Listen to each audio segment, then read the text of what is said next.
Genesis 14, Abram rescues Lot. About this time, war broke out in the region.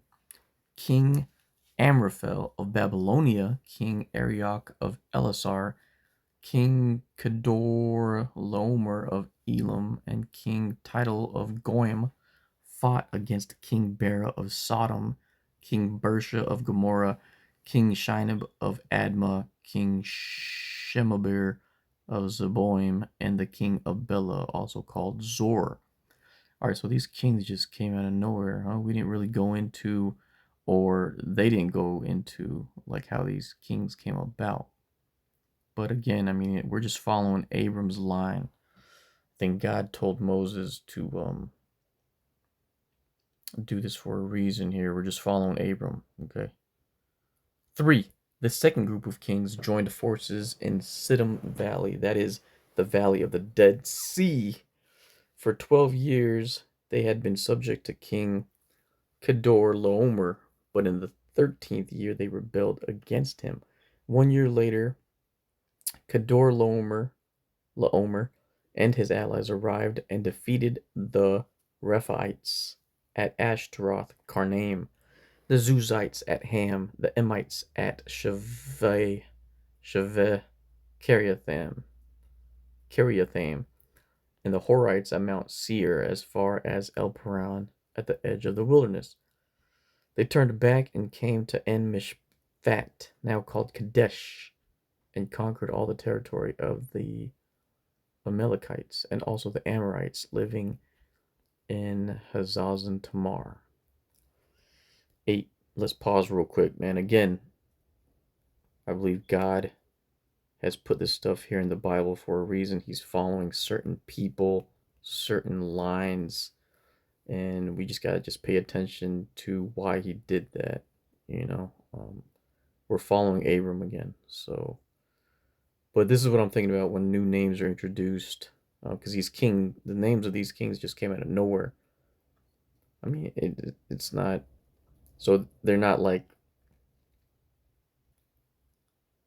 but there's a reason he put them in there like that. But we're not going deep into where they came from, you know. But all right, that's pretty cool though. 8. Moving on. Then the rebel kings of Sodom, Gomorrah, Admah, Zeboim, and Bela, also called Zor, prepared for battle in the valley of the Dead Sea. They fought against King Kedorlaomer of Elam, King Tidal of Goim, King Amraphel of Babylonia, and King Arioch of Elasar. 4 kings against 5. As it happened, the valley of the Dead Sea was filled with tar pits, and as the army of the kings of Sodom and Gomorrah fled, some fell into the tar pits, oh man, while the rest escaped into the mountains. The victorious invaders then plundered Sodom and Gomorrah and headed for home, taking with them all the spoils of war and the food supplies. They also captured Lot, oh no, Abram's nephew, who lived in Sodom, and carried off everything he owned. But one of Lot's men escaped and reported everything to Abram, the Hebrew, who was living near the oak grove belonging to Mamre, the Amorite. Mamre and his relatives, Eshcol and Aner, were Abram's allies. See, again, here it goes. Like, we're still following Abram, man. So the reason why he introduced all those kings and talked about that war was just so that they can steal Lot. And now Abram's about to do something. 14. When Abram heard that his nephew Lot had been captured, he mobilized the 318, there goes another number, 318 trained men who had been born into his household. What? Who had been born into his household. Then he pursued Kedorlaomer's army until he caught up with them at Dan. There he divided his men and attacked during the night. Kedorlaomer's army fled, but Abram chased them as far as Hobah, north of Damascus. Abram recovered all the goods that had been taken, and he brought back his nephew Lot with his possessions and all the women and other captives. Melchizedek blesses Abram. 17. After Abram returned from his victory over Kedorlaomer, and all his allies, the king of Sodom went out to meet him in the valley of Shaveh, that is the king's valley. And Melchizedek, so this is a new name that was just introduced here. Let's see who this Melchizedek guy is. 18, and Melchizedek, the king of Salem. Okay, so he's one of the kings, the king of Salem, and a priest of God Most High, brought Abram some bread and wine. So a priest. This is the first priest that was introduced in the Bible, right? Genesis 14, Melchizedek. He was a king of Salem and a priest of God Most High.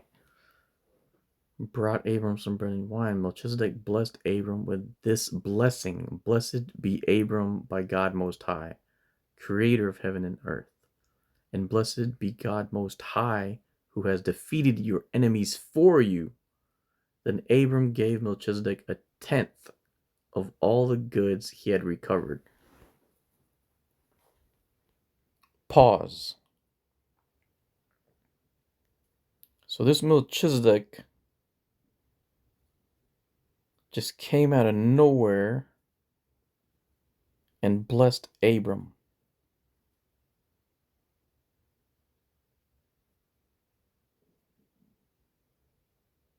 And this is the first time I was hearing of a priest, and he's a priest of God Most High. Interesting.